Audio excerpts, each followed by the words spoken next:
Welcome to the English Growth Podcast. Your journey to fluency starts now. Anna, can I say something slightly dramatic before we start? I feel like the answer is no, Jake, but I know you're going to say it anyway. Fair.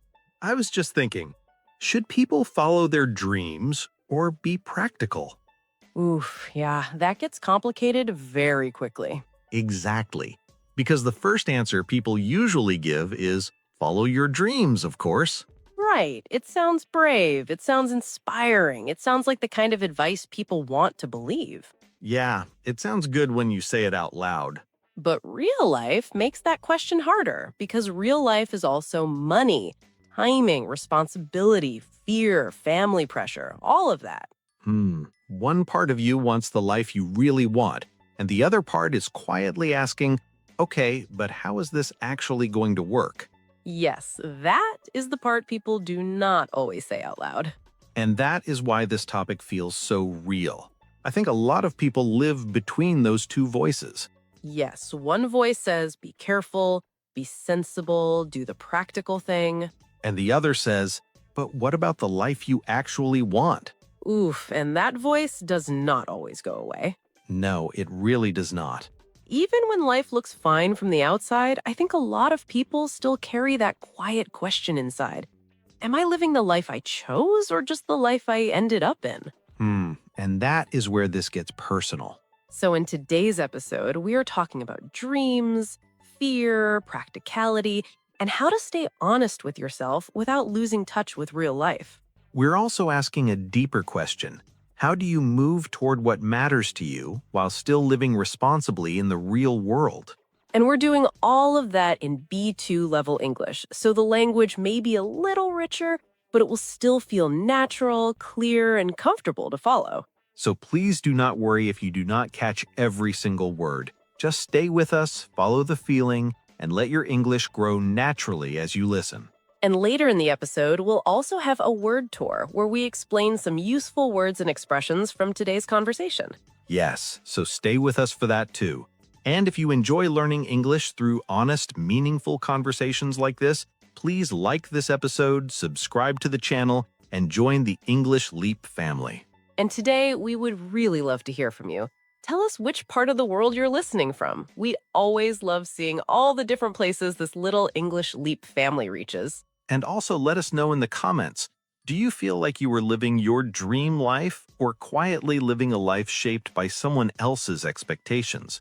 You can keep your answer short or share a little of your own experience in the comments. We always love reading what you think. Because sometimes one honest comment helps someone else feel a little less alone. All right. Let's begin. You know, Jake, I think most of us had some kind of aspiration before life became serious. Yeah, definitely. And aspiration just means a strong hope or ambition, something you really want for your life. And that is why this topic feels personal so quickly. When people hear dream, they often imagine something huge and dramatic. But real dreams are usually much quieter than that. Oof, that part feels very real to me. A lot of people are not chasing some dramatic fantasy. They just want a life that feels more like their own. Exactly. Maybe they want freedom. Maybe they want work that means something. Maybe they want a calmer life. Maybe they just want to wake up without feeling heavy every morning. And that version of the dream feels much more honest. It's less about looking impressive and more about feeling right inside your own life. Yes. And I think many people still remember that younger version of themselves, the one who wanted something clearly before life got crowded. Yes, before practicality entered the room, like a very serious manager who was not invited but somehow took over the meeting anyway. Exactly. And honestly, I do not think adulthood always kills the dream. I think it just pushes it into the background. Yeah, that feels more accurate. It's not always gone, it's just harder to hear. For me, it feels like a window in a room. The window is still there and the light is still coming through, but over the years, too many things get stacked in front of it. Responsibilities, fear, tiredness, expectations, other people's opinions. All those boxes pile up, and one day you almost forget there was ever a window there at all. Yes, and that's the sad part. The dream is not always gone, it's just no longer the loudest thing in your life. And then it returns in those strange, ordinary moments. You're driving somewhere or lying awake at night, and suddenly that old part of you quietly taps you on the shoulder. It shows up in the middle of a normal day and says, "Hi, I am still here, by the way." Yes, and then you're unexpectedly having an emotional moment in a supermarket parking lot. Honestly, the timing is always so disrespectful. It really is, but I think that says something important. A lot of people are not empty, they're just disconnected from a part of themselves they once understood very clearly. That is beautifully said. And I think that might be the first truth of this whole episode. Right. So if that dream is still quietly there, then what changes? What makes people slowly move away from it? Ah, yes, that is where this starts to feel very real. Exactly. Most people do not give up on a dream in one big dramatic moment. No, not at all. It usually happens slowly. Yeah, life gets expensive, you get tired, you become more careful, other people start depending on you, and suddenly safety starts looking very attractive. Because safety can feel like relief. It can feel like protection. True. And that is where apprehension comes in. Apprehension means a quiet feeling of fear or worry about what might happen. Right. It is that voice that says, what if this goes badly? What if I lose stability? What if I try and it does not work? And the hard part is that those fears are not always silly. Some of them are very real. Exactly. Bills are real. Family pressure is real. Responsibility is real. That is why simple advice like just jump does not work for everyone. Yeah, some advice sounds like it has never paid rent in its life. Exactly. Follow your heart. Okay, lovely. My landlord also has opinions. And somehow those opinions are always very practical. Very practical, very consistent. But still, once life becomes all about avoiding discomfort, you stop asking what is true for you. You only ask what feels less risky. Yes, and those are two very different questions. Right. Safety says, stay here, keep things predictable. But over time, that short-term comfort can create a deeper discomfort. Yes, your life may look normal on the outside, but inside something feels slightly off. It's like wearing shoes that fit, but never feel comfortable. Yes, that is exactly the feeling. And once you start feeling that disconnect, a harder question shows up. Are you actually making wise choices, or are you slowly letting fear shape more of your life than you realize? Right, and that is exactly why this part feels tricky, because sometimes being practical really is wisdom, but other times it is fear in a very respectable outfit. See, that is the uncomfortable part. From the outside, those two things can look almost the same. Exactly, because people rarely say, "I'm scared." They usually say, "I'm just being realistic." And sometimes that is true. Sometimes caution is maturity. Sometimes waiting is smart. Yes. The problem is not that people sometimes play it safe. And play it safe means choosing the safer option to avoid risk or trouble. Yes, there is nothing automatically wrong with that. The problem begins when someone plays it safe so often that they start calling it their personality. That really happens, though. Some people say, I'm just not that kind of person, when really, they have just become extremely used to avoiding discomfort. Yes, fear can become so familiar that it starts to sound wise. Very wise, actually. Fear has spreadsheets. Fear has a calendar. Fear has 12 very organized reasons why this is not the right time. Yes, exactly. And the annoying thing is, some of those reasons sound very sensible.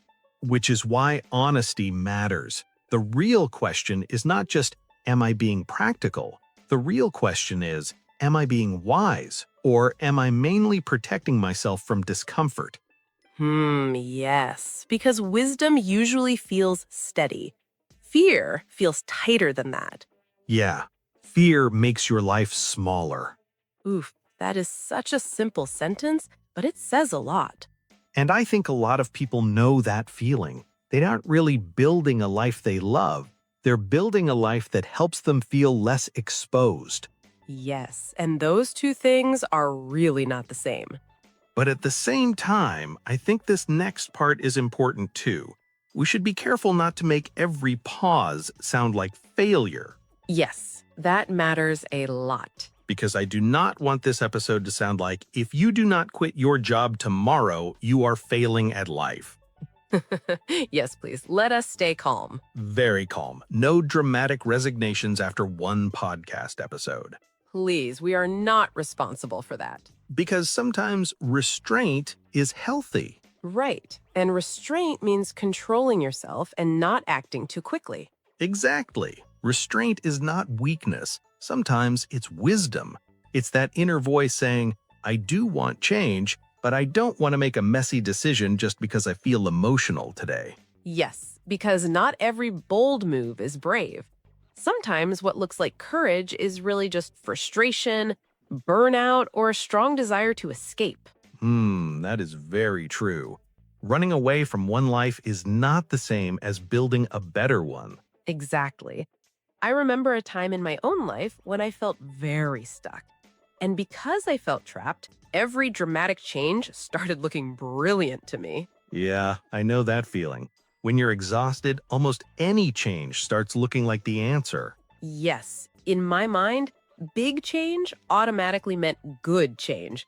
But honestly, if I had acted from that mood, I probably would have made things worse. And that's why restraint matters. Sometimes it's not saying no forever. Sometimes it's saying not like this, not from this mindset, not without a plan. Ah, yes, that's exactly it.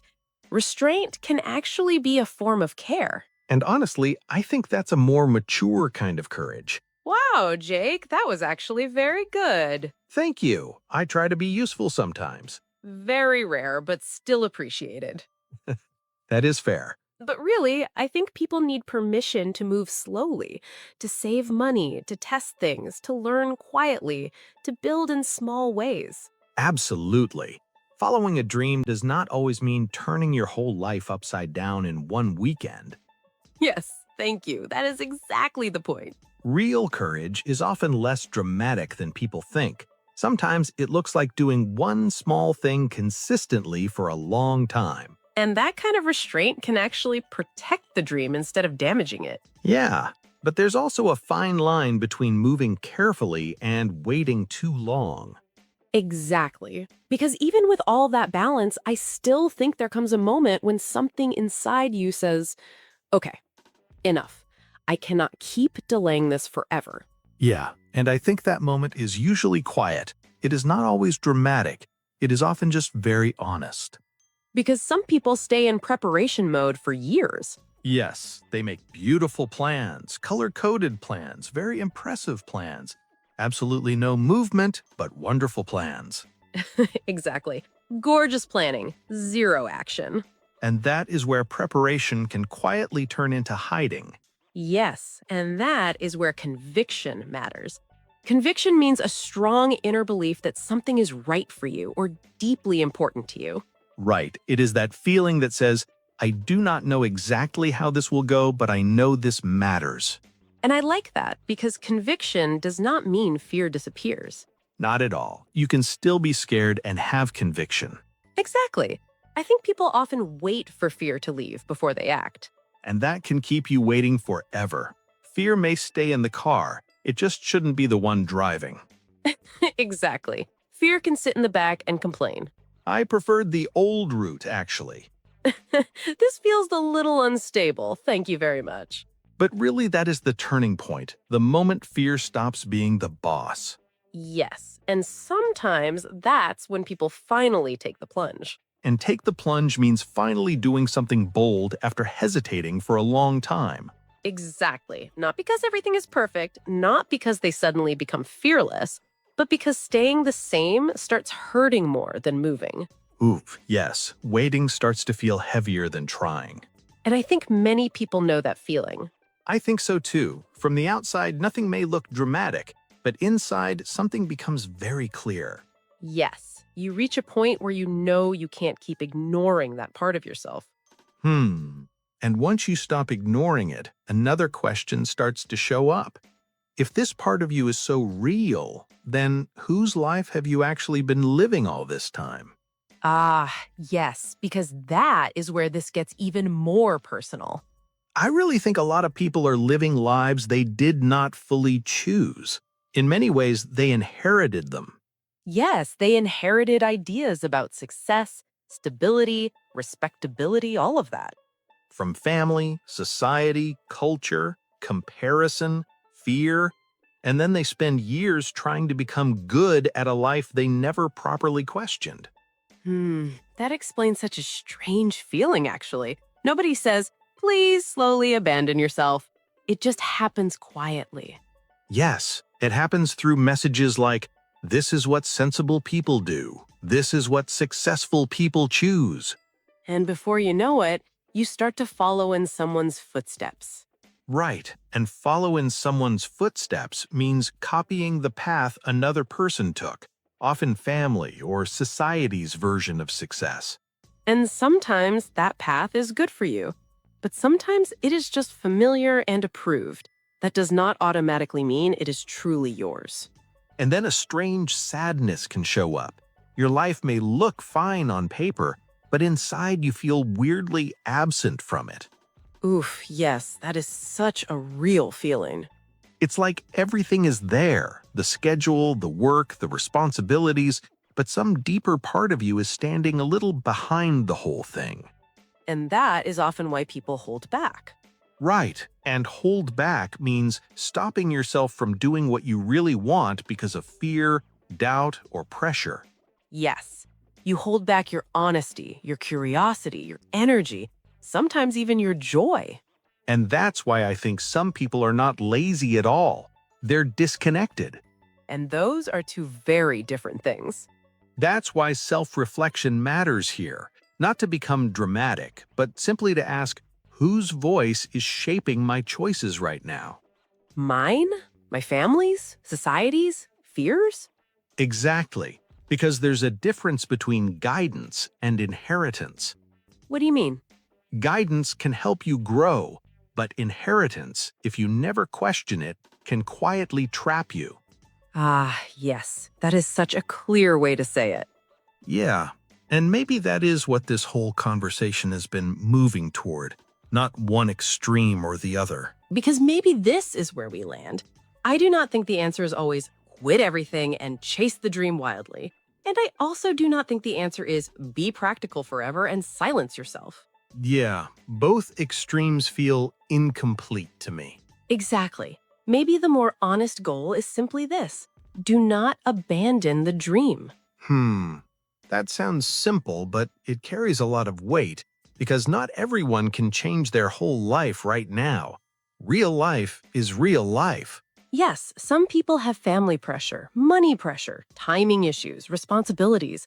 That is real. But there is still a big difference between moving slowly and giving up on yourself completely. Right. And give up on means to stop believing in something or stop trying for it. Exactly.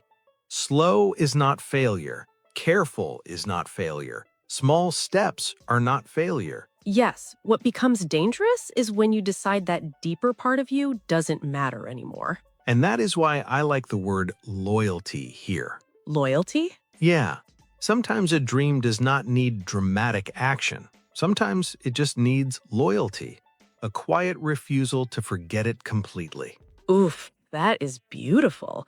And even if you can't make a huge move today, you can still work towards something meaningful. Right, and work toward means making slow, steady progress toward a goal. Exactly. You can learn, you can save, you can practice, you can ask better questions, you can make a little more space for what matters. Yes, maybe the goal is not instant transformation.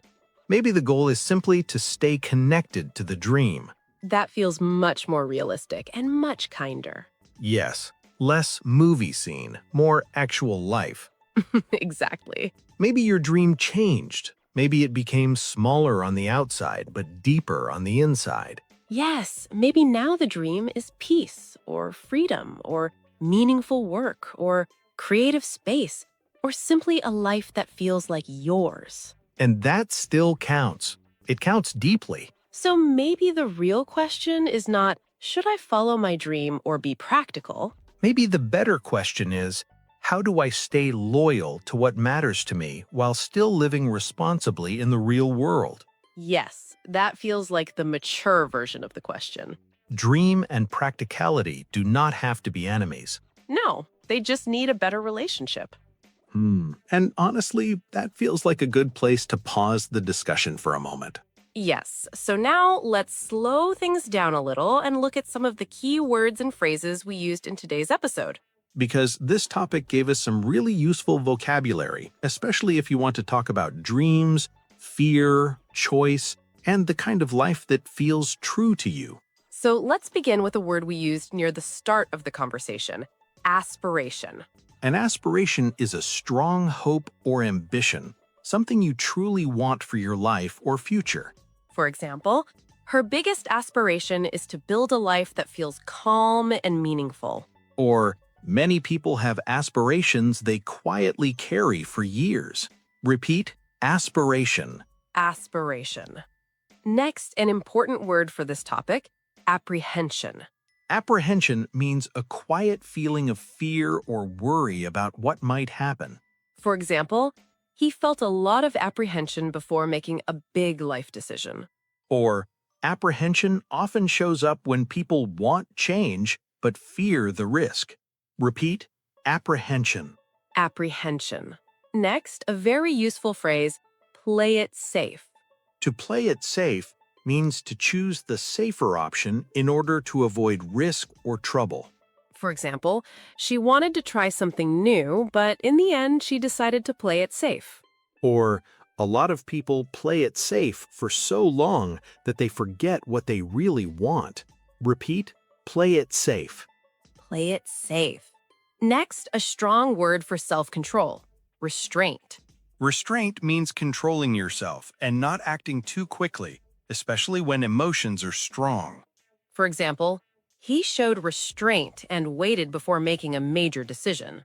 Or, sometimes restraint is not weakness, sometimes it is wisdom. Repeat, restraint. Restraint. Next, a very powerful word in this topic, conviction. Conviction means a strong inner belief that something is right, true, or deeply important to you. For example, she spoke with conviction about the kind of life she wanted.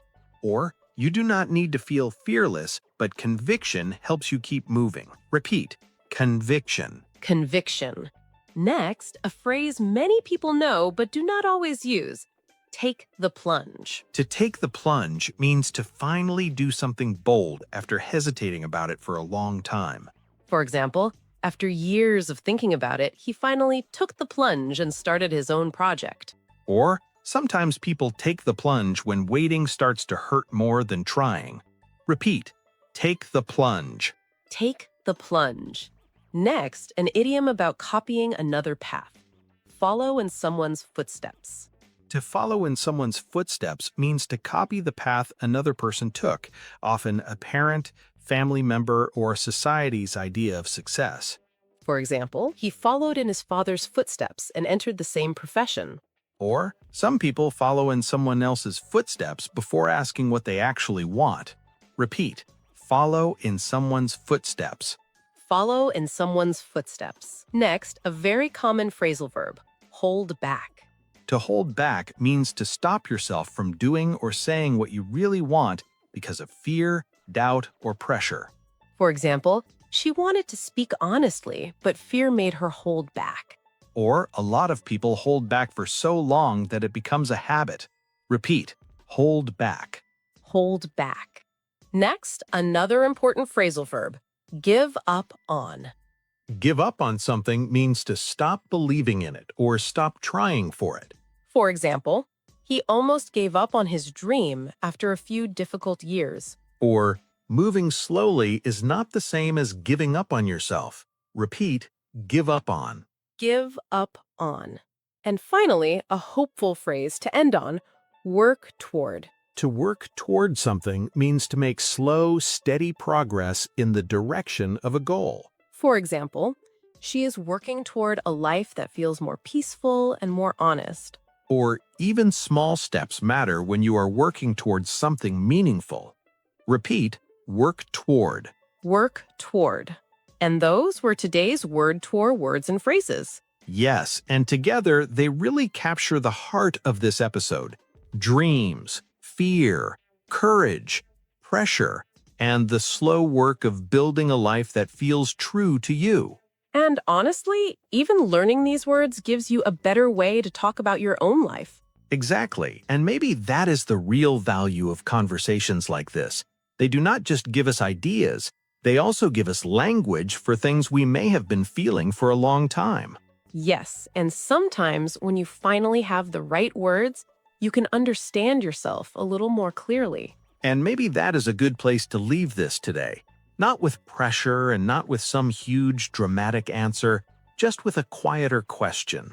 What matters to you, and how can you stay connected to it a little more honestly? Even if the step is small, even if the timing is not perfect, even if you are still figuring things out. You do not need to have your whole life solved, but you do deserve to stay close to what feels true. Bye.